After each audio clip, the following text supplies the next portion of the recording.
Hello friends, ತಮಗೆಲ್ಲರೂ ಕೂಡ ಜ್ಞಾನಕಾಶಿ ಅಕಾಡೆಮಿಗೆ ಸ್ವಾಗತ. ಈ ಒಂದು ಕ್ಲಾಸ್ನಲ್ಲಿ ನಾವು ನಿರ್ದೇಶಾಂಕ ರೇಖಾಗಣಿತಕ್ಕೆ ಸಂಬಂಧಿಸಿದ ಇಂಪಾರ್ಟೆಂಟ್ ಪ್ರಶ್ನೆಗಳನ್ನು ಡಿಸ್ಕಸ್ ಮಾಡ್ತಾ ಹೋಗೋಣ. TET ಮತ್ತು GPSTR ಎಕ್ಸಾಮಿನೇಷನ್ಗೆ ಸಂಬಂಧಿಸಿದ ಹಾಗೆ.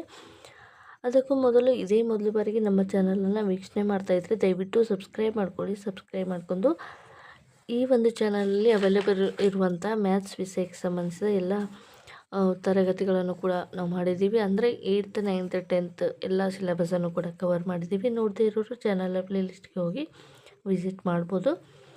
ಸೊ ಈ ಒಂದು ನಿರ್ದೇಶಾಂಕ ರೇಖಾಗಣಿತಕ್ಕೆ ಸಂಬಂಧಿಸಿದಾಗಿ ಮೊದಲೇದಾಗಿ ಬರುವಂಥದ್ದು ದೂರ ಸೂತ್ರ ಪ್ರಮೇಯ. ಪ್ರಮೇಯ ಏನು ಕೇಳೋದಿಲ್ಲ, ಹಾಗಾಗಿ ಇಲ್ಲಿ ನಾವು ಏನು ನೆನ್ಪಿಟ್ಕೋಬೇಕಪ್ಪ ಅಂದರೆ ದೂರ ಸೂತ್ರ ಏನಿದೆ ಅಂತ ನೆನ್ಪಿಟ್ಕೋಬೇಕು. ದೂರ ಸೂತ್ರ D x2 - x1 whole square plus y2 - y1 whole square ಅಂತ ಹೇಳಿ ಈ ಒಂದು ಸೂತ್ರವನ್ನು ನೆನ್ಪಿಟ್ಕೋಬೇಕು. ಈ ಒಂದು ಸೂತ್ರದ ಅನುಸಾರವಾಗಿ ಎಕ್ಸಾಮ್ನಲ್ಲಿ ಪ್ರಶ್ನೆಗಳನ್ನು ಕೇಳ್ತಾರೆ. ಸೊ ಮಲ್ಟಿಪಲ್ ಚಾಯ್ಸ್ ಕ್ವೆಶನ್ ಅಂತ ಬಂದಾಗ ಡಿಸ್ಟೆನ್ಸ್ ಫಾರ್ಮುಲಾದಿಂದ ಅಂದರೆ ದೂರ ಸೂತ್ರದಿಂದನೇ ಪ್ರಶ್ನೆಯನ್ನು ಜಾಸ್ತಿ ಕೇಳುವಂಥದ್ದು. ಸೊ ಇನ್ನುಳಿದು ತ್ರಿಭುಜದ ವಿಸ್ತೀರ್ಣ ಕಂಡುಹಿಡಿಯಿರಿ ಅಥವಾ ಚೌಕದ ಶೃಂಗಗಳನ್ನು ತೋರಿಸಿ ಅಥವಾ ಇನ್ನಿತರ ಬೇರೆ ಅಪ್ಲಿಕೇಬಲ್ ಕ್ವಶನ್ಸ್ಗಳು ಏನಾದರೂ ಇದ್ದರೆ ಅದನ್ನು GPSTR ಡಿಸ್ಕ್ರಿಪ್ಟಿವ್ ಟೈಪ್ ಕ್ವಶನ್ಸಲ್ಲಿ ಕೇಳ್ಬೋದು. ಸೊ ಇವಾಗ ಇಂಪಾರ್ಟೆಂಟ್ ಕ್ವಶನ್ಸ್ಗಳು ಏನಿದ್ದಾವೆ ಅಂತ ನಾವು ಡಿಸ್ಕಸ್ ಮಾಡ್ತಾ ಹೋಗೋಣ. ಮೊದಲನೇ ಪ್ರಶ್ನೆ, ಇಂಪಾರ್ಟೆಂಟ್ ಪ್ರಶ್ನೆ. x, y ಬಿಂದುವು 7, 1 ಮತ್ತು 3, 5 ಬಿಂದುಗಳಿಂದ ಸಮಾನ ದೂರದಲ್ಲಿದ್ದರೆ x ಮತ್ತು yಗಳ ನಡುವಿನ ಸಂಬಂಧವನ್ನು ಕಂಡುಹಿಡಿಯಿರಿ ಅಂತ ಪ್ರಶ್ನೆ ಇದೆ. ಸೊ ಇದನ್ನು ಎರಡು ಅಂಕದ ಪ್ರಶ್ನೆಗೆ GPSTR ಎಕ್ಸಾಮ್ನಲ್ಲಿ ಕೇಳುವಂಥದ್ದು. ಸೊ ಮಲ್ಟಿಪಲ್ ಚಾಯ್ಸ್ ಕ್ವೆಶನ್ ಅಂತ ಬಂದಾಗ ಯಾವ ರೀತಿಯಾಗಿ ಸಾಲ್ವ್ ಮಾಡಬೇಕು ಅಂತ ನಾವು ನೋಡ್ತಾ ಹೋಗೋಣ. ಮೊದಲಿಗೆ ನಾವು ಡಿಸ್ಕ್ರಿಪ್ಟಿವ್ ಮತ್ತು ಮಲ್ಟಿಪಲ್ ಚಾಯ್ಸ್ ಎರಡು ಕ್ವಶನ್ಸ್ಗಳನ್ನು ನಾವು ಏನು ಮಾಡ್ಕೋಣ, ಸಾಲ್ವ್ ಮಾಡ್ಕೋಣ. ಯಾಕಪ್ಪ ಅಂದರೆ ಮೊದಲಿಗೆ ನಿಮಗೆ ಡಿಸ್ಕ್ರಿಪ್ಟಿವ್ ಟೈಪ್ ಕ್ವಶನ್ಸ್ಗಳನ್ನು ಜಾಸ್ತಿ ಪ್ರಾಕ್ಟೀಸ್ ಮಾಡಿದ್ದೆ ಆದಲ್ಲಿ ನೀವು ಮಲ್ಟಿಪಲ್ ಚಾಯ್ಸ್ ಕ್ವಶನ್ಸ್ಗಳನ್ನ ಈಸಿಯಾಗಿ ಸಾಲ್ವ್ ಮಾಡ್ಬೋದು. ಸೊ ಡಿಸ್ಕ್ರಿಪ್ಟಿವ್ ಟೈಪ್ ಅಂದರೆ ಪ್ರತಿಯೊಂದು ಸೂತ್ರ ಎಲ್ಲ ವ್ಯಾಲ್ಯೂಸ್ಗಳನ್ನು ಚೆನ್ನಾಗಿ ಬರಿಬೇಕಾಗತ್ತೆ. ಮಲ್ಟಿಪಲ್ ಚಾಯ್ಸ್ ಕ್ವಶನ್ ಅಂದರೆ ನಿಮಗೆ ಸೂತ್ರ ಗೊತ್ತಿದ್ರೆ ಎಲ್ಲಿ ಏನು ಬರುತ್ತೆ ಅಂತ ಗೊತ್ತಾಗುತ್ತೆ. ಹಾಗಾಗಿ ಮೊದಲು ನೀವು ಡಿಸ್ಕ್ರಿಪ್ಟಿವ್ ಟೈಪ್ ಕ್ವಶನ್ಸ್ಗಳನ್ನ ಏನು ಮಾಡ್ಕೋಬೇಕಪ್ಪ ಅಂದರೆ ಪ್ರಾಕ್ಟೀಸ್ ಮಾಡಬೇಕು. ಅದರ ಒಂದು ಬೇಸ್ ಮೇಲೆ ಮಲ್ಟಿಪಲ್ ಅಥವಾ ಈಜಿ ಟ್ರಿಕ್ಸ್ ಏನಪ್ಪ ಅಂದರೆ ನಿಮಗೆ ಯಾವ ಒಂದು ಬೆಲೆ ಎಲ್ಲಿ ಬರುತ್ತೆ ಅಂತ ಗೊತ್ತಿದ್ರೆ ನೀವು ಈಸಿ ಟ್ರಿಕ್ಸನ್ನು ಯೂಸ್ ಮಾಡ್ಬೋದು. ಸೊ ಈಗ ಮೊದಲೇದಾಗಿ ನಾವೇನು ಮಾಡ್ತಾ ಹೋಗೋಣಪ್ಪ ಅಂದರೆ ಕೊಟ್ಟಿರುವಂಥ ನಿರ್ದೇಶಾಂಕ ಏನಿದೆ ಅಂತ ನೋಡೋಣ. ಸೊ x, y ಎನ್ನುವಂಥದ್ದು ಎರಡು ನಿರ್ದೇಶಾಂಕ ಏನು ಕೊಟ್ಟಿದ್ದಾರೆ ಅದಕ್ಕೆ ಸಮಾನ ದೂರದಲ್ಲಿದೆ. ಇದು x, y. ಈ ಬಿಂದು ಏನಾಗ್ತಾ ಇದೆ, ಒಂದು A ಅಂತ ಕನ್ಸಿಡರ್ ಮಾಡೋಣ, ಇನ್ನೊಂದು B ಅಂತ ಕನ್ಸಿಡರ್ ಮಾಡೋಣ. A ನಿರ್ದೇಶಾಂಕ 7, 1 ಆದರೆ B ನಿರ್ದೇಶಾಂಕ 3, 5 ಆಗಿರಲಿ. ಈಗ ಏನಾಗ್ತಾ ಇದೆ ಅಂದರೆ ಈ XY ಏನಿದೆ XY ನಿರ್ದೇಶಾಂಕ ಇದು ಈ ಎರಡು ನಿರ್ದೇಶಾಂಕಗಳಿಗೆ ಸಮಾನ ದೂರದಲ್ಲಿದೆ ಮತ್ತು x ಮತ್ತು yಗಳ ನಡುವಿನ ಸಂಬಂಧ ಏನು ಅಂತ ಕೇಳ್ತಾ ಇದ್ದಾರೆ. ಸೊ ಇದನ್ನಪ್ಪ ಡಿಸ್ಟೆನ್ಸ್ ಫಾರ್ಮುಲಾ ಗೊತ್ತಿದೆಯಾ, ಆದರೆ ಇದನ್ನು ರಿಲೇಷನ್ ಯಾವ ರೀತಿಯಾಗಿ ಕಂಡುಹಿಡಿಬೋದು ಅಂತ ನೋಡೋದಾದರೆ ಮೊದಲೇದಾಗಿ ಈ ರೀತಿ ನಾವು ಒಂದು ರಫ್ ಆಗಿ ಡಯಾಗ್ರಾಮನ್ನು ತಗೋಬೇಕು. ರಫ್ ಆಗಿ ಡಯಾಗ್ರಾಮ್ಸನ್ನು ತೆಗೆದುಕೊಂಡು ಈ ಒಂದು ನಿರ್ದೇಶಾಂಕ ಪಾಯಿಂಟನ್ನು ನಾನು P ಅಂತ ಹೇಳಿ ತೆಗೆದುಕೊಳ್ತೀನಿ. ಇವಾಗ ಪ್ರಶ್ನೆಯಲ್ಲಿ ಕೊಟ್ಟಿದ್ದಾರೆ AP BP ಅಂತ ಕೊಟ್ಟಿದ್ದಾರೆ. AP BP ಅಂತ ಕೊಟ್ಟಿದ್ದಾರೆ. ಅಂದರೆ ಈ ನಿರ್ದೇಶಾಂಕ ಏನಿದೆ AB ಬಿಂದುಗಳಿಗೆ ಸಮಾನ ದೂರದಲ್ಲಿದೆ ಅಂತ ಹೇಳಿ ಕೊಟ್ಟಿದ್ದಾರೆ. ಸೊ ಅಂದಾಗ ಈಗ ಏನು ಮಾಡಬೇಕಪ್ಪ ಅಂದರೆ APಯ ಡಿಸ್ಟೆನ್ಸ್ ಫಾರ್ಮುಲಾವನ್ನು ಅಪ್ಲೈ ಮಾಡಿ APಯ ಉದ್ದವನ್ನು ಕಂಡುಹಿಡಿಯೋಣ. ನಂತರ BPಯ ಉದ್ದವನ್ನು ಕೂಡ ಕಂಡುಹಿಡಿಯೋಣ. ಮೊದಲಿಗೆ ಇದನ್ನು ನಾವು x1 y1 ಅಂತ ಅಂದ್ಕೊಂಡ್ರೆ ಆಮೇಲೆ ಇದನ್ನು x2 y2 ಅಂತೇಳಿ ಅಂದ್ಕೋಣ. ಮೊದಲೇ APಗೆ ಸಂಬಂಧಿಸಿದಾಗೆ ಸೊ ಡಿಸ್ಟೆನ್ಸ್ ಫಾರ್ಮುಲಾ ಏನಿದೆ, distance x2 - x1 whole square plus y2 - y1 whole square ಇದೆ. ಸೊ BPಗೆ ನಾವು ಸೂತ್ರವನ್ನು ಅಪ್ಲೈ ಮಾಡೋದಾದರೆ ಈ ಟರ್ಮನ್ನು XY ಅಂತ ತೆಗೆದುಕೊಟ್ರೆ ಇದನ್ನು x2 x1 y1 ಅಂತ ಹೇಳಿ ತಗೋಬೋದು. ಸೊ ಅಂದರೆ ಇವಾಗ ಇಲ್ಲಿಯೂ ಕೂಡ ನಾವು ಡಿಸ್ಟೆನ್ಸ್ ಫಾರ್ಮುಲಾವನ್ನು ಅಪ್ಲೈ ಮಾಡೋಣ. x2 - x1 whole square plus y2 - y1 whole square ಅಂತ ಹೇಳಿ ಅಪ್ಲೈ ಮಾಡ್ಕೋಣ. ಸೊ ಇವಾಗ ಏನು ಮಾಡೋಣಪ್ಪ ಅಂದರೆ, ಈಗ ಎ ಪಿ ನಿರ್ದೇಶಾಂಕ ಎರಡನ್ನು ಕನ್ಸಿಡರ್ ಮಾಡೋಣ. ಎರಡನ್ನೇ ಕನ್ಸಿಡರ್ ಮಾಡಿದಾಗ x2 ಅಂದರೆ ಏನಿದೆ, x2 ಅಂದರೆ ಎಕ್ಸ್ ಇದೆ, x1 ಅಂದರೆ 7 ಇದೆ ಹೋಲ್ ಸ್ಕ್ವೇರ್, y2 ಅಂದರೆ ಏನಿದೆ, y ಇದೆ, y1 ಅಂದರೆ ಏನಿದೆ, 1 ಇದೆ. ಓಕೆ, ಇದಕ್ಕೆ ಹೋಲ್ ಸ್ಕ್ವೇರ್ ಇದೆ. ಸೊ ಇದಾಯಿತು. ಇವಾಗ ಈ ಎರಡು ಪಾಯಿಂಟನ್ನು ಅರೇಂಜ್ ಮಾಡ್ತೀನಿ. ಇವಾಗ ಇದನ್ನು x1 y1, ಇದನ್ನು x2 y2 ಅಂತೇಳಿ ಕನ್ಸಿಡರ್ ಮಾಡ್ತೀನಿ. ಅಂಡರ್ ರೂಟ್ ಆಫ್ x2 ಅಂದರೆ 3 ಇದೆ, x1 ಅಂದರೆ x ಇದೆ ಹೋಲ್ ಸ್ಕ್ವೇರ್, y2 ಅಂದರೆ 5 ಇದೆ, y1 ಅಂದರೆ y ಇದೆ ಹೋಲ್ ಸ್ಕ್ವೇರ್. ಸೊ ಎರಡು ಕಡೆಗೂ ನಾನು ಏನು ಮಾಡ್ತೀನಪ್ಪ ಅಂದರೆ, ಈ ಸ್ಕ್ವೇರ್ ರೂಟು ಎರಡನ್ನು ಕ್ಯಾನ್ಸಲ್ ಮಾಡ್ತೀನಿ. ಕ್ಯಾನ್ಸಲ್ ಮಾಡಿದಾಗ ಉಳಿದಂಥ ಟರ್ಮ್ ಏನಿದೆ, x minus a whole square formula ಇಲ್ಲಿ ಅಪ್ಲೈ ಮಾಡ್ತೋಣ. X minus a whole square, a square plus b square minus 2ab. ಅದೇ ರೀತಿಯಾಗಿ ಇಲ್ಲೂ ಕೂಡ a minus b whole square ಸೂತ್ರ ಅಪ್ಲೈ ಮಾಡೋಣ. A square plus b square minus 2ab is equal to, ಇಲ್ಲಿಯೂ ಕೂಡ ಎ ಮೈನಸ್ ಬಿ ಸೂತ್ರವನ್ನು apply ಮಾಡೋಣ. A square plus b square plus 2ab ಅಂದಾಗ ಮೈನಸ್ 2ab ಅಂದಾಗ 6x ಆಗುತ್ತೆ, plus A square plus b square 2ab ಅಂದಾಗ 2 into 5 10 ಅಂದಾಗ minus 10y ಅಂತ ಆಗುತ್ತೆ. ಸೊ ಇವಾಗ 10y ಆದಾಗ ಏನೇನು ಕ್ಯಾನ್ಸಲ್ ಆಗುತ್ತೆ ಅವೆಲ್ಲವನ್ನು ಕೂಡ ಕ್ಯಾನ್ಸಲ್ ಮಾಡೋಣ. ಸೊ ಮೊದಲಿಗೆ ನಾವು ಈ ಟರ್ಮ್ಸನ್ನು ಎಲ್ಲವನ್ನು ಕೂಡ ಸೊಲ್ಯೂಷನ್ ಮಾಡಿಟ್ಕೊಳ್ಳೋಣ. X square 7 square 49 minus 14x plus y square minus 2y plus 1, x square 6x 3 square 9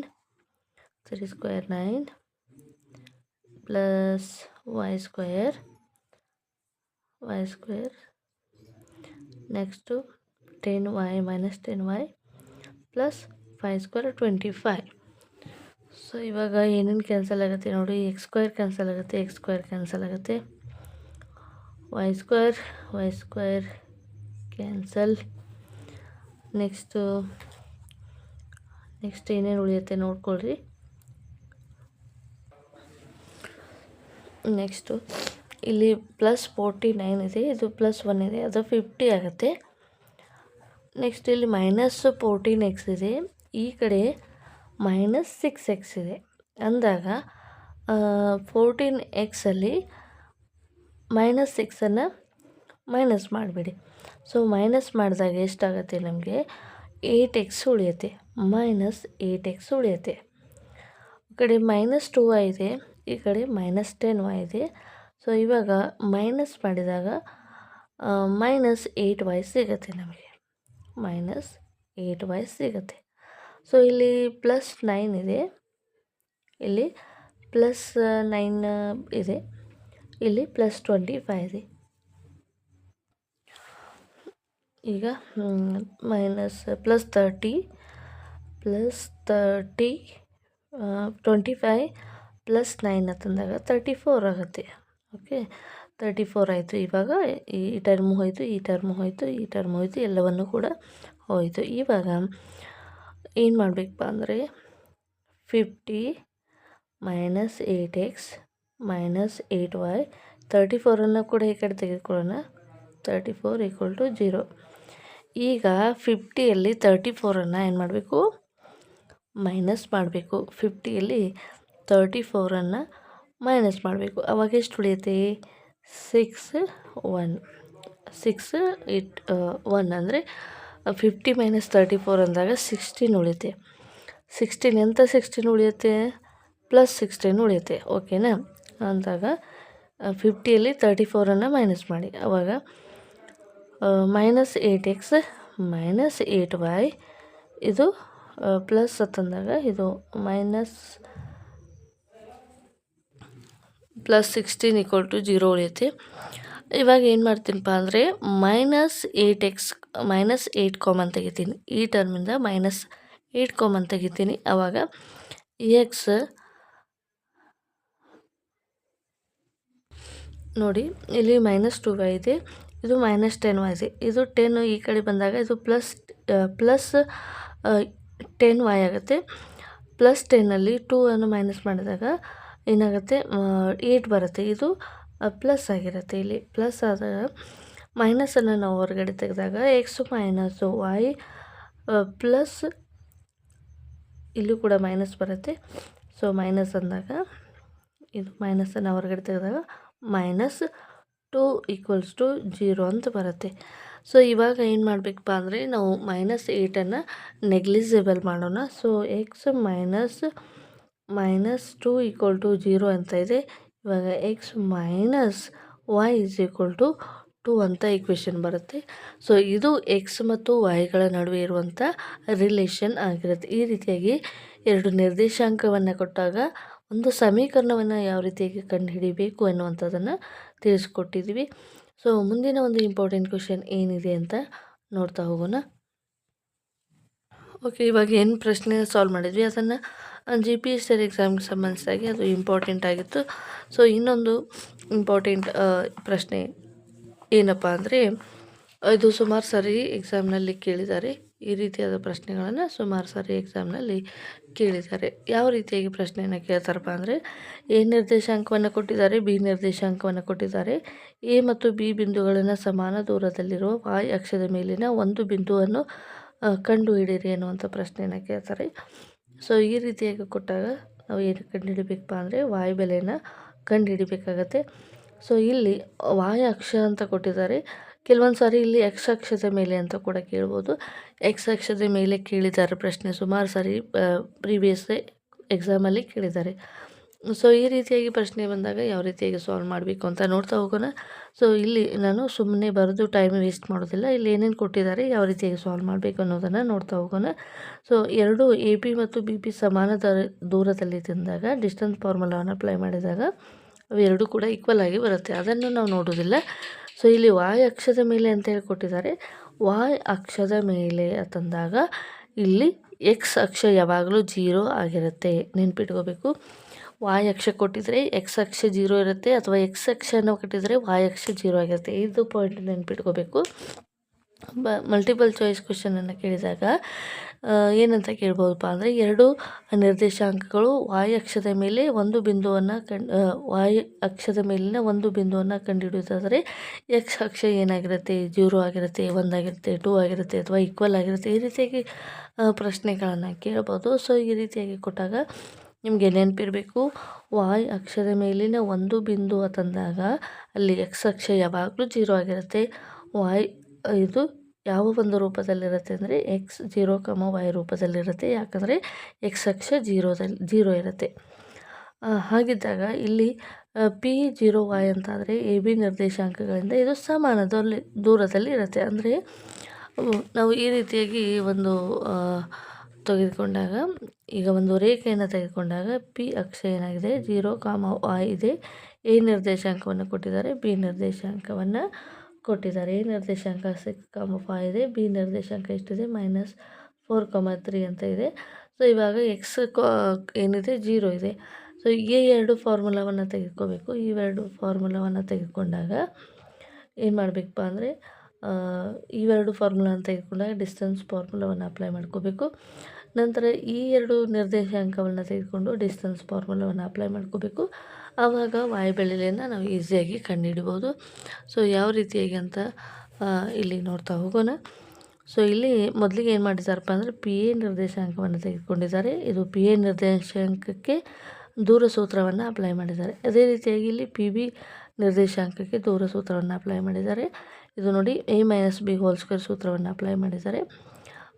ಎಲ್ಲವೂ ಸೂತ್ರವನ್ನು ಅಪ್ಲೈ ಮಾಡಿ ಕ್ಯಾಲ್ಕುಲೇಷನ್ ಮಾಡಿ ಕಾನ್ಸ್ಟೆಂಟ್ ಟರ್ಮ್ ಒಂದೇ ಕಡೆ ಕಲೆಕ್ಟ್ ಮಾಡಿದ್ದಾರೆ, ವೈ ಟರ್ಮ್ ಒಂದು ಕಡೆ ಕಲೆಕ್ಟ್ ಮಾಡಿದ್ದಾರೆ. ಈ ರೀತಿಯಾಗಿ ಕಲೆಕ್ಟ್ ಮಾಡಿದಾಗ y = 9 ಅಂತ ಬರ್ತಾಯಿದೆ. y = 9 ಅಂತಂದಾಗ ಆಲ್ವೇಸ್ ಆಬ್ವಿಯಸ್ಲಿ x = 0ನೇ ಆಗಿರುತ್ತೆ.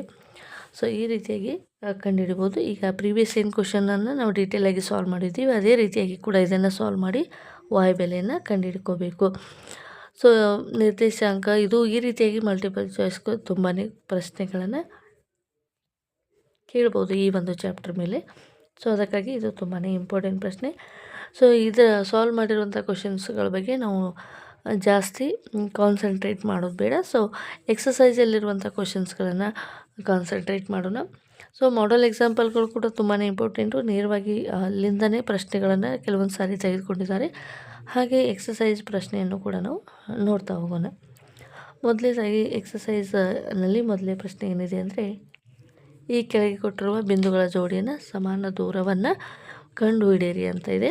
ಸೊ ಸಮಾನ ದೂರ ಅಂತಂದರೆ ಡಿಸ್ಟೆನ್ಸ್ ಫಾರ್ಮುಲಾ, ನೇರವಾಗಿ ಡಿಸ್ಟೆನ್ಸ್ ಫಾರ್ಮುಲಾವನ್ನು ಅಪ್ಲೈ ಮಾಡಿ ಈ ಎರಡು ಬಿಂದುಗಳ ನಡುವಿನ ಏನು ಕಂಡುಹಿಡಿ ಅಂತಾರಪ್ಪ ಅಂದರೆ ಡಿಸ್ಟೆನ್ಸನ್ನು ಕಂಡುಹಿಡಿ ಅಂತಿದ್ದಾರೆ. ಮೊದಲನೇ ನಿರ್ದೇಶಾಂಕ ಏನು ತೆಗೆದುಕೊಳ್ಳೋಣ, 2,3 ಅಂತ ತೆಗೆದುಕೊಳ್ಳೋಣ. ಬಿ ನಿರ್ದೇಶಾಂಕ 4,1 ಅಂತ ತೆಗೆದುಕೊಂಡಿದ್ದಾರೆ. ಇದಕ್ಕೆ ನಾವೇನು ಮಾಡಬೇಕು, ಡಿಸ್ಟೆನ್ಸ್ ಫಾರ್ಮುಲಾವನ್ನು ಅಪ್ಲೈ ಮಾಡ್ಕೋಬೇಕು. Distance formula = x2 - x1 2 + y2 - y1 2. So x2 ಅಂತ ಏನು ತೆಗೆದುಕೊಳ್ಳೋಣ, ಇದನ್ನು ನಾವು x1 y1 ಅಂತ ತೆಗೆದುಕೊಂಡ್ರೆ ಈ ಒಂದು ನಿರ್ದೇಶಾಂಕವನ್ನು x2 y2 ಅಂತ ಹೇಳಿ ಕನ್ಸಿಡರ್ ಮಾಡೋಣ. ಇವಾಗ x2 ಅಂದರೆ 4 ಇದೆ, x1 ಅಂದರೆ 2 ಇದೆ, ² ಆಯಿತು. y2 ಅಂದರೆ 1 ಇದೆ, y1 ಅಂದರೆ 3 ಇದೆ, ² ಆಯಿತು. ಈಗ 4 - 2 ಅಂದಾಗ 2² ಆಯಿತು. 1 - 2 ಅಂದಾಗ -2 ಆಯಿತು, ² ಆಯಿತು. ಇವಾಗ 4 + 4 ಅಂತಂದಾಗ 8 ಆಯಿತು. 8 ಅಂದಾಗ ನಾವು 8ಅನ್ನು 4 × 2 ಅಂತ ಬರಿಬೋದು. 2 ಕಾಮನ್ ತೆಗೆಯೋಣ, 2 ಇದು 2 × √2 ಮಾನಗಳು.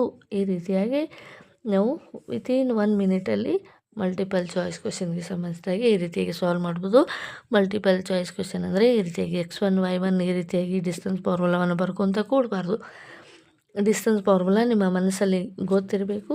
ಆ ಒಂದು ವ್ಯಾಲ್ಯೂಸ್ಗಳೇನಿದ್ದಾವೆ ಡೈರೆಕ್ಟಾಗಿ ಅಪ್ಲೈ ಮಾಡಿ ಇಷ್ಟು ನೀವು ಕ್ಯಾಲ್ಕುಲೇಟರ್ ಮಾಡಿ ಮಲ್ಟಿಪಲ್ ಚಾಯ್ಸ್ಗೆ ನೇರವಾದ ಆನ್ಸರನ್ನು ಕ್ಲಿಕ್ ಮಾಡ್ಬೋದು. ಸೊ ನೋಡಿ, ಸೂತ್ರವನ್ನು ನಿಮ್ಮ ಮೈಂಡಲ್ಲಿ ಇಟ್ಕೊಂಡು ವ್ಯಾಲ್ಯೂಸ್ಗಳನ್ನು ಅಪ್ಲೈ ಮಾಡಬೇಕು. ಇದೇ ಮಲ್ಟಿಪಲ್ ಚಾಯ್ಸ್ನಲ್ಲಿ ನಾವು ಸಾಲ್ವ್ ಮಾಡುವಂಥ ಟ್ರಿಕ್ಸ್. ಇದೇ ನಮ್ಮ ಮಲ್ಟಿಪಲ್ ಚಾಯ್ಸಲ್ಲಿ ಟೈಮನ್ನು ಸೇವ್ ಮಾಡುವಂಥ ಒಂದು ಸ್ಕಿಲ್ ಆಗಿರುತ್ತೆ. ಸೊ ಓಕೆ, ನೆಕ್ಸ್ಟ್ ಪ್ರಶ್ನೆಯನ್ನು ನೋಡೋಣ.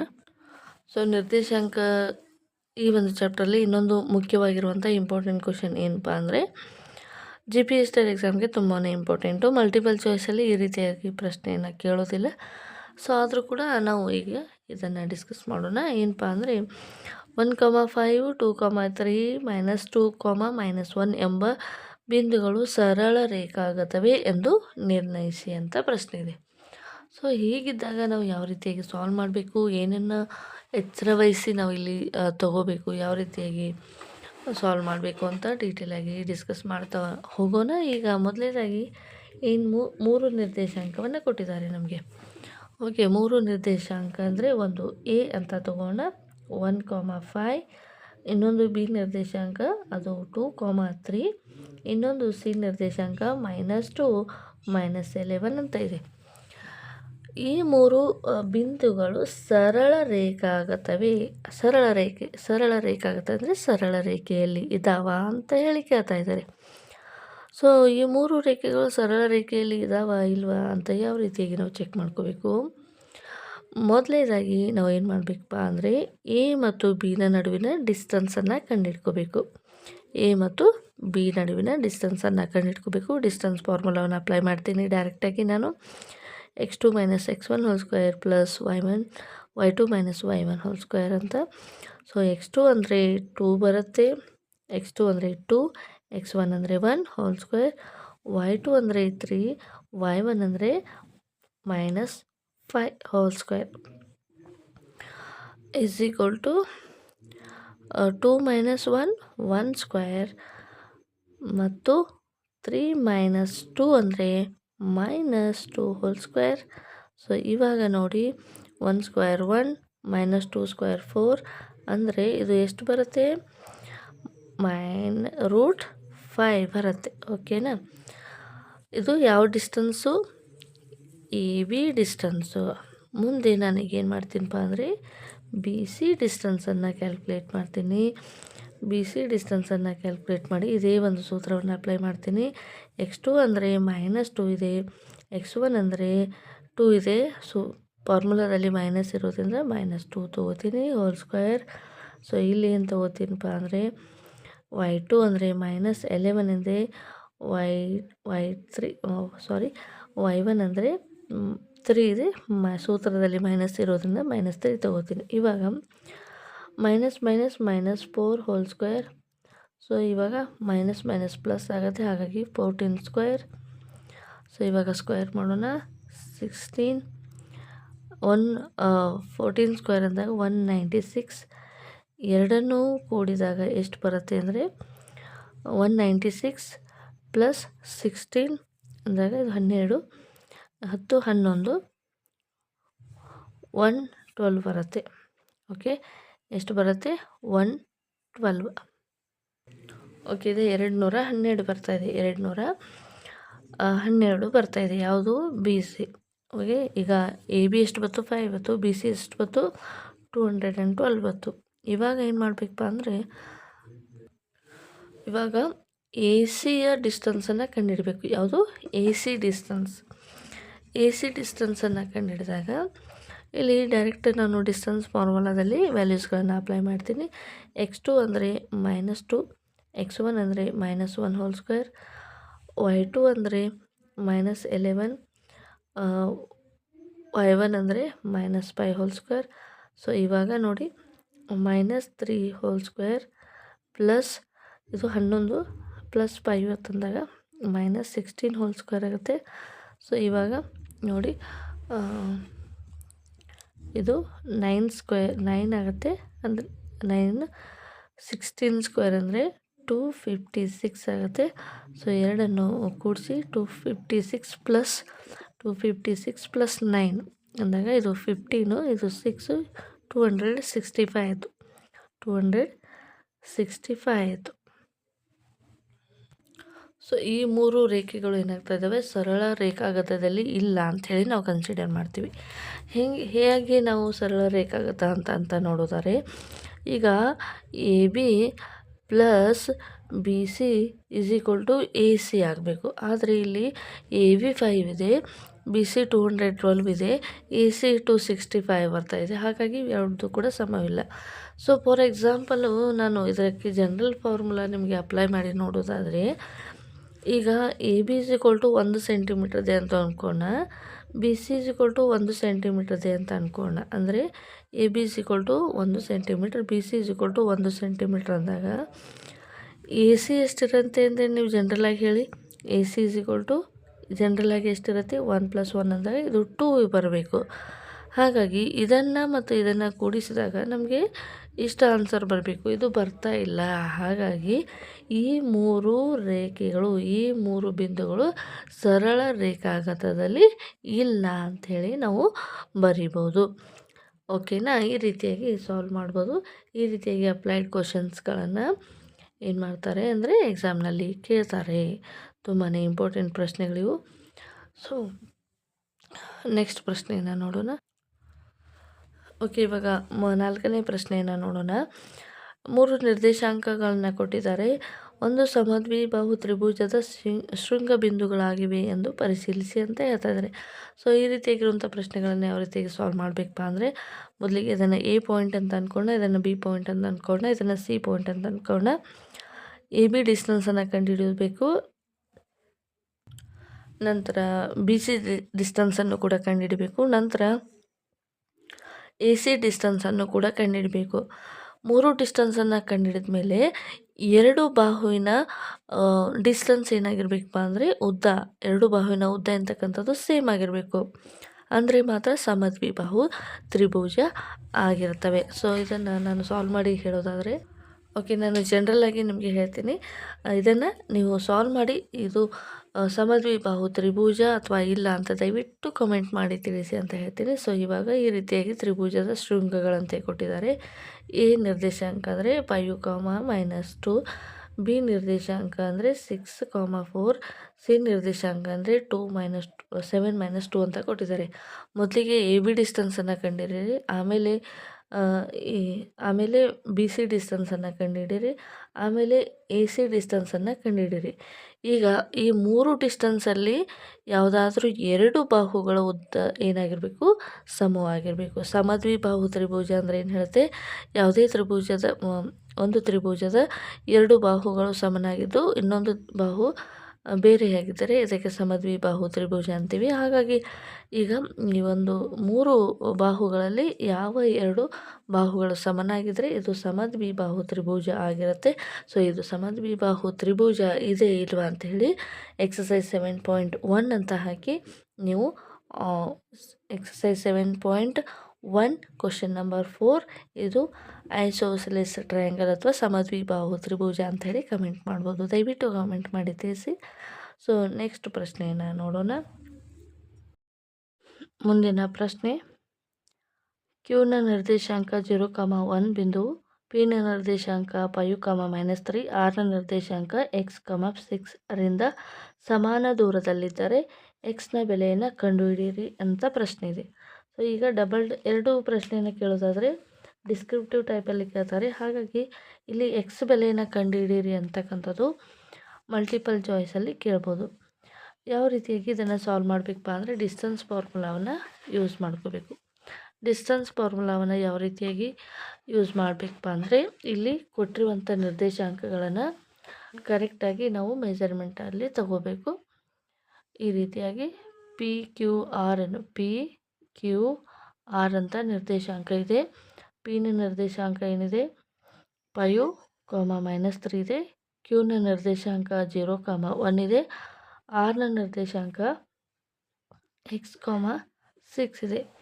ಈಗ ಏನು ಕೊಟ್ಟಿದ್ದಾರಪ್ಪ ಅಂದರೆ ಕ್ಯೂ ಎನ್ನುವಂಥ ಬಿಂದು ಪಿಗೆ ಮತ್ತು ಆರ್ಗೆ ಸಮಾನ ದೂರದಲ್ಲಿದೆ. ಹಾಗಾಗಿ ಈಗ ಎರಡಕ್ಕೂ ಡಿಸ್ಟೆನ್ಸ್ ಫಾರ್ಮುಲಾವನ್ನು ಅಪ್ಲೈ ಮಾಡೋಣ. PQ = RQ ಅಂತ ಹೇಳಿ ಅಪ್ಲೈ ಮಾಡೋಣ. ಅಂದಾಗ ಈಗ ಪಿ ಮತ್ತು ಕ್ಯೂನ ಎರಡೂ ನಿರ್ದೇಶಾಂಕಗಳಿಗೆ ನಾವು ಡಿಸ್ಟೆನ್ಸ್ ಫಾರ್ಮುಲಾವನ್ನು ಅಪ್ಲೈ ಮಾಡೋಣ. √(x2 - x1)² y2 - y1². So ಈಗ ಪಿ ಮತ್ತು ಕ್ಯೂ ನಿರ್ದೇಶಾಂಕ. ನೆಕ್ಸ್ಟ್ ಆರ್ ಮತ್ತು ಕ್ಯೂ ನಿರ್ದೇಶಾಂಕಕ್ಕೂ ಕೂಡ ನಾವು ಡಿಸ್ಟೆನ್ಸ್ ಫಾರ್ಮುಲಾವನ್ನು ಅಪ್ಲೈ ಮಾಡೋಣ. y2 - y1². ಸೊ ಇವಾಗ ಈ ಒಂದು ನಿರ್ದೇಶಾಂಕವನ್ನು x1 y1, ಈ ಒಂದು ನಿರ್ದೇಶಾಂಕವನ್ನು x2 y2 ಅಂಥೇಳಿ ಕನ್ಸಿಡರ್ ಮಾಡೋಣ. ಮೊದಲಿಗೆ PQ. x2 ಅಂದರೆ ಏನಿದೆ, 0 ಇದೆ. 0. x1 ಅಂದರೆ 5 ಇದೆ (²). y2 ಅಂದರೆ 1 ಇದೆ. y2 ಅಂದರೆ 1 ಇದೆ. y1 ಅಂದರೆ -3 ಇದೆ. -3 ಇಲ್ಲಿದೆ, -2 ಕೂಡಿದಾಗ 3 ಆಗುತ್ತೆ. ಇದು (² ) ಇಲ್ಲಿಯೂ ಕೂಡ ಈಗ ಏನು ಮಾಡೋಣಪ್ಪ ಅಂದರೆ ಇದು PQನ ನಿರ್ದೇಶಾಂಕ ಆಯಿತು. ಈಗ RQ, ಇದನ್ನು x1, ಇದನ್ನು y1, ಇದನ್ನು x2, ಇದು y2 ಅಂತ ತೆಗೆದುಕೊಳ್ಳೋಣ. x2 ಅಂದರೆ x ಇದೆ, x1 ಅಂದರೆ 0 ಇದೆ (² ) y2 ಅಂದರೆ ಎಷ್ಟಿದೆ, 6 ಇದೆ, y1 ಅಂದರೆ 1 ಇದೆ (² ) ಇವಾಗ ಎರಡೂ ಕಡೆಗೂ ಸ್ಕ್ವೇರ್ ರೂಟನ್ನು ಕ್ಯಾನ್ಸಲ್ ಮಾಡೋಣ. ಉಳಿತೇನು -5 (² ) 25 ಆಗುತ್ತೆ. ಇದು 4² 16 ಆಗುತ್ತೆ. ಈಗ ಇದು x², ಇದು 6 - 1 ಅಂದರೆ ಇದು 25 ಆಗುತ್ತೆ. 25 ಅಂದಾಗ ಈ ಕಡೆ 25 ಮತ್ತು ಈ ಕಡೆ 25 ಎರಡೂ ಕೂಡ ಕ್ಯಾನ್ಸಲ್ ಆಗುತ್ತೆ. 16 = x² ಬರುತ್ತೆ. 16 = x² ಅಂದರೆ ಈ ಸ್ಕ್ವೇರನ್ನು ತೆಗೆದಾಗ ಇಲ್ಲಿ ಏನು ಬರುತ್ತೆ, √16 ಬರುತ್ತೆ. ಇದು x ಬರುತ್ತೆ. √16 ಅಂದರೆ +or -4 = 0. x = 4, x = -4 ಅಂತ ಎರಡು ವ್ಯಾಲ್ಯೂಸ್ಗಳು ಸಿಗ್ತವೆ. ಇವಾಗ ನಾವು ಯಾವ ವ್ಯಾಲ್ಯೂವನ್ನು ಕನ್ಸಿಡರ್ ಮಾಡಬೇಕಪ್ಪ ಅಂದರೆ ಪಾಸಿಟಿವ್ ಆಗಿರುವಂಥ ವ್ಯಾಲ್ಯೂವನ್ನು ಕನ್ಸಿಡರ್ ಮಾಡಬೇಕು.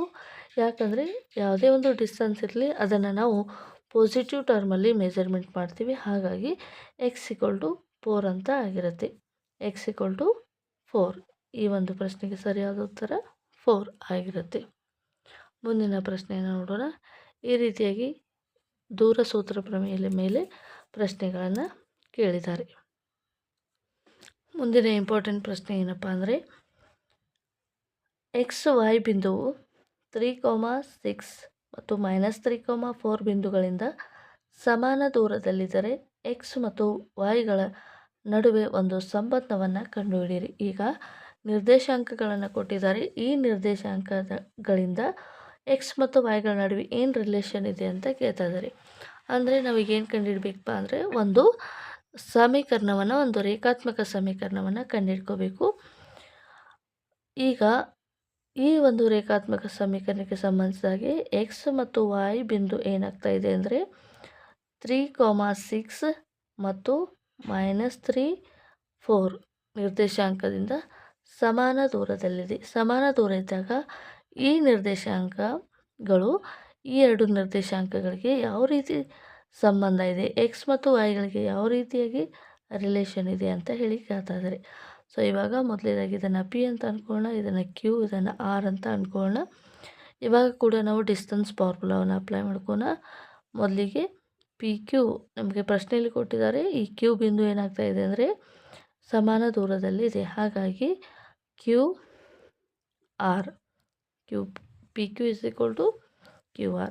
ನೋಡಿ ಇವಾಗ ಡಿಸ್ಟೆನ್ಸ್ ಫಾರ್ಮುಲಾ ಅಪ್ಲೈ ಮಾಡ್ತಿದ್ದೀವಿ. x2 - x1 whole square y2 - y1 whole square x2 - x1 whole square plus y2 - y1 whole square. So ಇವಾಗ ಎರಡು ಕಡೆಗೂ ಸ್ಕ್ವೇರ್ ರೂಟ್ ಕ್ಯಾನ್ಸಲ್ ಮಾಡಿಬಿಡ್ತೀನಿ.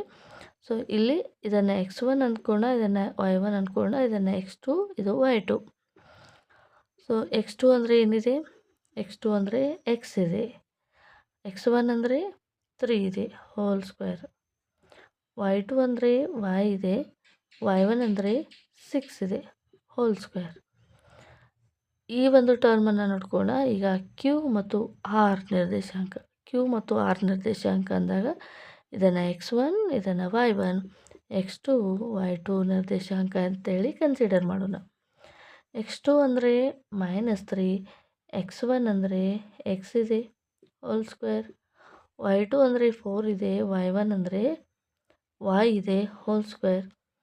ಇವಾಗ ಎಲ್ಲದೂ ಸೂತ್ರಕ್ಕೂ ನಾವು A - B ಸೂತ್ರವನ್ನು ಅಪ್ಲೈ ಮಾಡೋಣ. x² + 3² 9 -2 × 3x ಅಂದರೆ 6x, y² 6² ಅಂದರೆ 36 -2 × 6y ಅಂದರೆ 12y = ಈ ಕಡೆ ಟರ್ಮಿಗೆ ಬರೋಣ. ಇದನ್ನು A ಅಂತ ಮಾಡೋಣ, ಇದನ್ನು B ಅಂತ, A - B whole square -3 whole square 9, next plus x²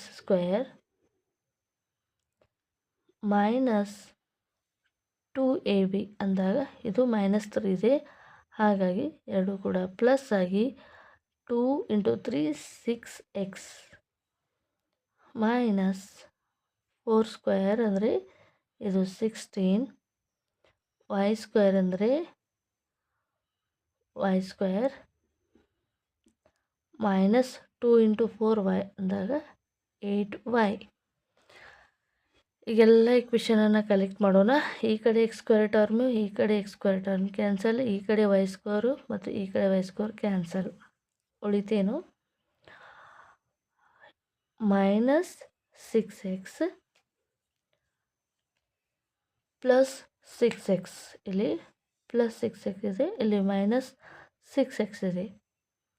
so ಅಂದಾಗ ಇಲ್ಲಿ ಏನು ಮಾಡ್ಕೋಬೇಕು, ಮೈನಸ್ ಇದು ಪ್ಲಸ್ ಇದೆ ಅಂದಾಗ ಇದು ಈ ಕಡೆ ಬಂದಾಗ ಪ್ಲಸ್ ಆಗುತ್ತೆ, -12x ನೆಕ್ಸ್ಟ್ -12y -8y, ಇದು ಮೈನಸ್ ಇದೆ, ಇದು ಈ ಕಡೆ ಬಂದಾಗ ಏನಾಗುತ್ತೆ ಪ್ಲಸ್ ಆಗುತ್ತೆ. ಅಂದರೆ 12ರಲ್ಲಿ 8ಅನ್ನು ಮೈನಸ್ ಮಾಡಬೇಕು, -4y ಆಗುತ್ತೆ. ನೆಕ್ಸ್ಟ್ ಏನು ಉಳಿತು ನೋಡಿ, ಟರ್ಮ್ಸ್ ಯಾವುದು ಉಳಿತು, ಇಲ್ಲಿ 36 ಉಳಿದಿದೆ, ಇಲ್ಲಿ 9² 81 ಆಗುತ್ತೆ, ಇಲ್ಲಿ 9, ಇದು ಕೂಡ 9² ಆಗುತ್ತೆ. ಅಂದರೆ ಈ 9² ಈ 9² ಎರಡೂ ಕೂಡ ಕ್ಯಾನ್ಸಲ್ ಮಾಡೋಣ. ಈಗ 36 ಇದೆ, ಇಲ್ಲಿ -16 ಇದೆ. 36ಅಲ್ಲಿ ಇದು ಮೈನಸ್ ಇದೆ, ಇದು ಈ ಕಡೆ ಬಂದಾಗ ಪ್ಲಸ್ ಆಗುತ್ತೆ. ಅಂದರೆ 16 12 52 ಆಗುತ್ತೆ. 52 ಆಯಿತು. 52 ತಂದಾಗ ಇದು +52 = 0. ಇವಾಗ ಈ ಟರ್ಮ್ ಏನಾಗ್ತಾಯಿದೆ, 2ಇಂದ 9ಗೆ ಮೈನಸ್ ಹೊರಗಡೆ ತೆಗಿತೀನಿ, ಜೊತೆಗೆ -2 ಹೊರಗಡೆ ತೆಗಿತೀನಿ. 2 6 12 -2 ದಿಸ್ ಒನ್, ಅಂದರೆ 12x ಆಗುತ್ತೆ. +2y -52 2ಇಂದ ಡಿವೈಡ್ ಮಾಡಿದಾಗ 2 1 2 2 6 = 0. ಅಗೇನ್ ಈ ಟರ್ಮ್ ಕೂಡ ಏನಾಗುತ್ತೆ, 2ಇಂದ ಡಿವೈಡ್ ಆಗುತ್ತೆ. ಹಾಗಾಗಿ 3x + y -8 = 0. ಸೊ ಈ ಟರ್ಮ್ ಏನಾಗುತ್ತೆ ಅಂದರೆ 26 ಆಗುತ್ತೆ. 26 ಅಂದಾಗ ಮತ್ತೆ 2ಇಂದ ಹೊರಗಡೆ ತೆಗೆದಾಗ ಇದು ಏನಾಗುತ್ತೆ ಅಂದರೆ 1 ದಿಸ್ ಈಸ್ 3 13 3x + y -13 = 0. ಇದು ಈ ಎಕ್ಸ್ ಮತ್ತು ವೈಗಳ ನಡುವಿನ ಸಂಬಂಧ ಆಗಿರುತ್ತೆ. ಈ ರೀತಿಯಾಗಿ ನಾವು ಏನು ಮಾಡಬೇಕಪ್ಪ ಅಂದರೆ, ಒಂದು ಕೊಟ್ಟಿರುವಂಥ ನಿರ್ದೇಶಾಂಕವನ್ನು ಬಳಸ್ಕೊಂಡು ದೂರ ಸೂತ್ರವನ್ನು ಬಳಸ್ಕೊಂಡು ಒಂದು ಸಮೀಕರಣವನ್ನು ಕಂಡುಹಿಡಿದ್ರೆ ಅದು ಎಕ್ಸ್ ಮತ್ತು ವೈಗಳ ನಡುವಿನ ಸಂಬಂಧ ಆಗಿರುತ್ತೆ. ಈ ರೀತಿಯಾಗಿ ಪ್ರಶ್ನೆಗಳನ್ನು ಕೇಳಬಹುದು. ನೆಕ್ಸ್ಟು ಈ ಒಂದು ಚಾಪ್ಟ್ರಲ್ಲಿ ಇಂಪಾರ್ಟೆಂಟ್ ಕಾನ್ಸೆಪ್ಟ್ ಏನಪ್ಪ ಅಂದರೆ ಭಾಗ ಪ್ರಮಾಣ ಸೂತ್ರ ಅಥವಾ ಸೆಕ್ಷನ್ ಫಾರ್ಮುಲಾ ಅಂತ ಕೂಡ ಕರಿತೀವಿ. ಸೆಕ್ಷನ್ ಫಾರ್ಮುಲಾ ಅಂತಂದರೆ ಏನು ಅಂತ ನೋಡ್ತಾ ಹೋಗೋಣ. ಯಾವುದೇ ಒಂದು ನಿರ್ದೇಶಾಂಕಗಳನ್ನು ಕೊಟ್ಟಾಗ, ಫಾರ್ ಎಕ್ಸಾಂಪಲ್ ಈ ಒಂದು ಸೂತ್ರವನ್ನು ನಿಮಗೆ ಎಕ್ಸ್ಪ್ಲೈನ್ ಮಾಡಬೇಕಾದ್ರೆ, ಸೊ ಇವಾಗ ಒಂದು ರೇಖೆ ಇದೆ ಅಂತ ಅಂದ್ಕೋಣ. ಈ ರೇಖೆ ಏನಾಗ್ತಾಯಿದೆ, ಒಂದು ಬಿಂದುವನ್ನು ಏನು ಮಾಡ್ತಾಯಿದೆ, ಇದು ವಿಭಾಗಿಸ್ತಾ ಇದೆ. ಇದನ್ನು XY ಅಂತ ಅಂದ್ಕೋಣ, ಇದನ್ನು X1 Y1 X2 Y2 ಅಂತ ಹೇಳಿ ಅಂದ್ಕೋಣ. ಈ ರೀತಿಯಾಗಿ ನಾವು ಅಂದ್ಕೊಂಡಾಗ ಇದರ ಒಂದು ವಿಭಾಗಿಸುವ ಏನು ಕೊಟ್ಟಿರ್ತಾರೆ ಅಂದರೆ ವಿಭಾಗಿಸುವ ಅನುಪಾತವನ್ನು ಕೊಟ್ಟಿರ್ತಾರೆ. ಫಾರ್ ಎಕ್ಸಾಂಪಲ್ ಇದು M ಆಗಿರಲಿ, ಇದು N ಆಗಿರುತ್ತೆ. ಅಂದರೆ total P to Q and Q to R ಅನುಪಾತ ಇದು M, ಇದು N ಆಗಿರುತ್ತೆ. ಈ ರೀತಿಯಾಗಿ ಅನುಪಾತವನ್ನು ಕೊಟ್ಟಾಗ, ನಿರ್ದೇಶಾಂಕಗಳನ್ನು ಕೊಟ್ಟಾಗ ಬಳಸುವಂಥ ಸೂತ್ರ ಏನಪ್ಪ ಅಂದರೆ ಭಾಗ ಪ್ರಮಾಣ ಸೂತ್ರ. ಇದೇನಿರುತ್ತೆ ಅಂದರೆ M × X2 + N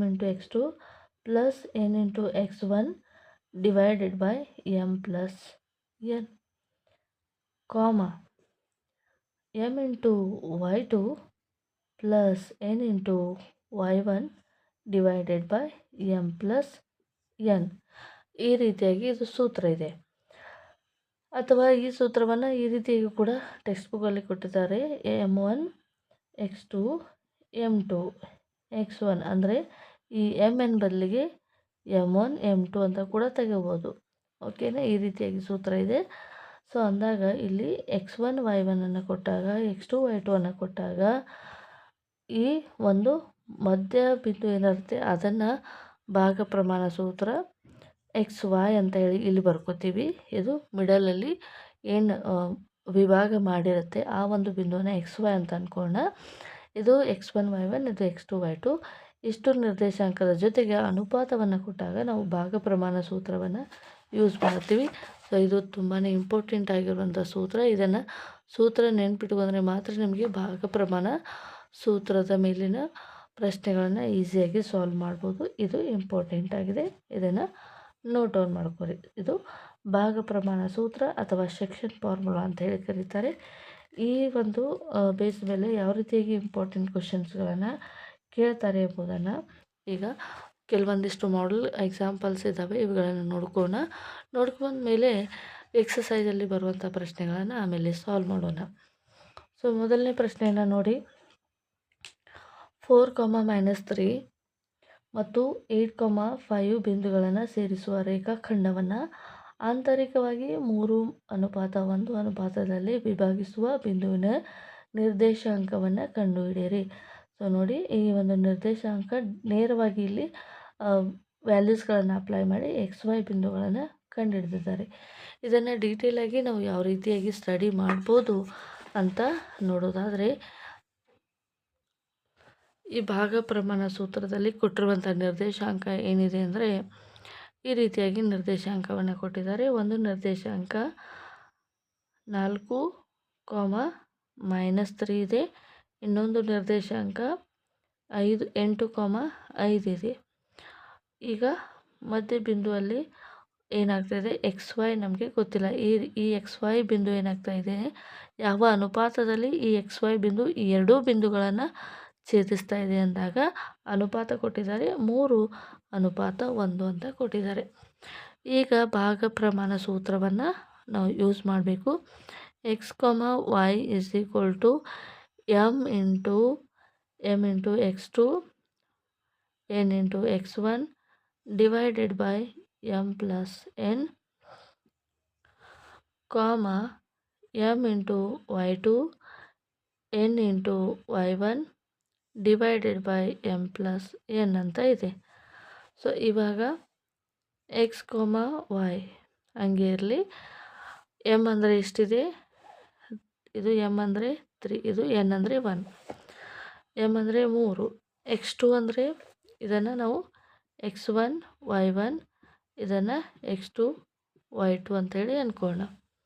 ಸೊ ಇವಾಗ m ಅಂದರೆ 3 ಇದೆ, x2 ಅಂದರೆ 8 ಇದೆ, n ಅಂದರೆ 1 ಇದೆ, x1 ಅಂದರೆ 4 ಇದೆ, m ಪ್ಲಸ್ n ಅಂದರೆ ಇದು 4 ಬರುತ್ತೆ, ಅಂದರೆ 3 + 1 4 ಬರುತ್ತೆ, 3 y2 ಅಂದರೆ 5 ಇದೆ, n ಅಂದರೆ 1 ಇದೆ, y1 ಅಂದರೆ -3 ಇದೆ.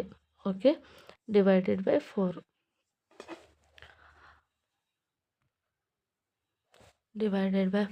ಇವಾಗ 8 3 24, 4 1 4 ಡಿವೈಡೆಡ್ ಬೈ 4. 5 3 15, ಇದು ಮೈನಸ್ ಇದೆ, ಇದು ಪ್ಲಸ್ ಇದೆ, -3 ಡಿವೈಡೆಡ್ ಬೈ 4. ಇದು X, Y ಹಾಗೆ ಇರಲಿ. Next 24 + 28 divided by 4. 15 - 3 12 divided by 4. 4 1 4 4 16 4 24 24 7 28, ಅಂದರೆ 4 1 4 7 4 1 4 3 ಅಂದರೆ ಇದು 7, 3 ಬರ್ತಾ ಇದೆ. ಆನ್ಸರ್ 7, 3 ಬರ್ತಾ ಇದೆ. ಈಗ X, Y ಅಂದರೆ X = 7, Y = 3. ಈ ಎರಡು ನಿರ್ದೇಶಾಂಕವನ್ನು ಈ ರೀತಿಯಾಗಿ ಕಂಡುಹಿಡ್ಕೋಬೇಕು ಭಾಗ ಪ್ರಮಾಣ ಸೂತ್ರವನ್ನು ಉಪಯೋಗಿಸಿ. ಮತ್ತು ಯಾವ ರೀತಿಯಾಗಿ ಪ್ರಶ್ನೆಯನ್ನು ಕೇಳ್ಬೋದು ನೋಡ್ತಾ ಹೋಗೋಣ. ಈಗ A ನಿರ್ದೇಶಾಂಕ -6, 10, B ನಿರ್ದೇಶಾಂಕ 3, -8 ಬಿಂದುಗಳನ್ನು ಸೇರಿಸುವ ರೇಖಾಖಂಡವನ್ನು -4, 6 ಬಿಂದುವು ಯಾವ ಅನುಪಾತದಲ್ಲಿ ವಿಭಾಗಿಸ್ತಾ ಇದೆ. ಇಷ್ಟೊತ್ತು ನಾವೇನು ಮಾಡಿದ್ವಿ, X ಮತ್ತು Yಗಳ ಬೆಲೆಯನ್ನು ಕಂಡುಹಿಡಿದ್ವಿ. ಇವಾಗ ಅನುಪಾತವನ್ನೇ ನಾವೀಗ ಕಂಡುಹಿಡಬೇಕಾಗಿದೆ. ಯಾವ ರೀತಿಯಾಗಿ ಅನುಪಾತವನ್ನು ಕಂಡುಹಿಡಿಬೇಕು ಅಂತ ನೋಡ್ತಾ ಹೋಗೋಣ. ಭಾಗ ಪ್ರಮಾಣ ಸೂತ್ರವನ್ನು ಯೂಸ್ ಮಾಡಿ ಯಾವ ರೀತಿಯಾಗಿ ಅನುಪಾತವನ್ನು ಕಂಡುಹಿಡಿಬೇಕು ನೋಡ್ತಾ ಹೋಗೋಣ. ಮೊದಲನೇದಾಗಿ ಕೊಟ್ಟಿರುವಂಥ ನಿರ್ದೇಶಾಂಕಗಳು ಏನಿದ್ದಾವೆ ನೋಡ್ಕೊಳ್ಳೋಣ.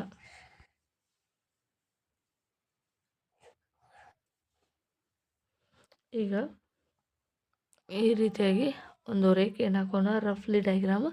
ಇದು ಎನ ನಿರ್ದೇಶಾಂಕ -6 10 ಅಂತ ಇದೆ. ಬಿನ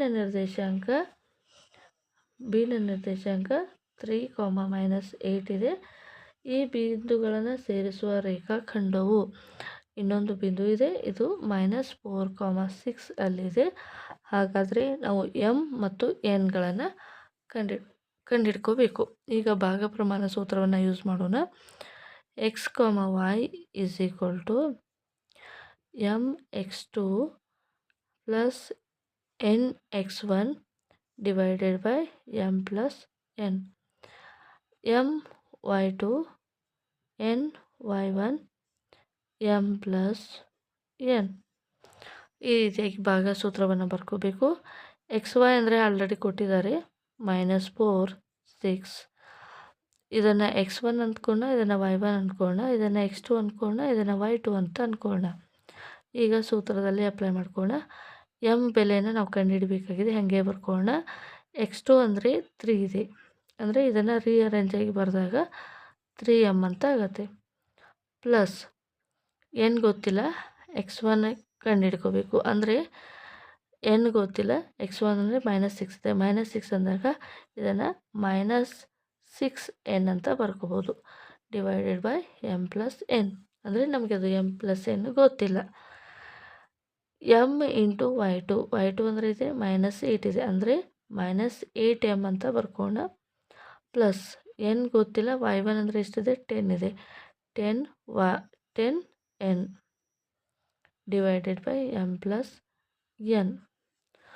ಸೊ ಇವಾಗ ಏನು ಮಾಡಬೇಕಪ್ಪ ಅಂದರೆ ಈ x ಟರ್ಮ್ನೊಂದಿಗೆ y ಟರ್ಮ್ನೊಂದಿಗೆ ನಾವೀಗ ಜೋಡಿಸ್ಕೋಬೇಕು. 3m - 6n / m + n = -4.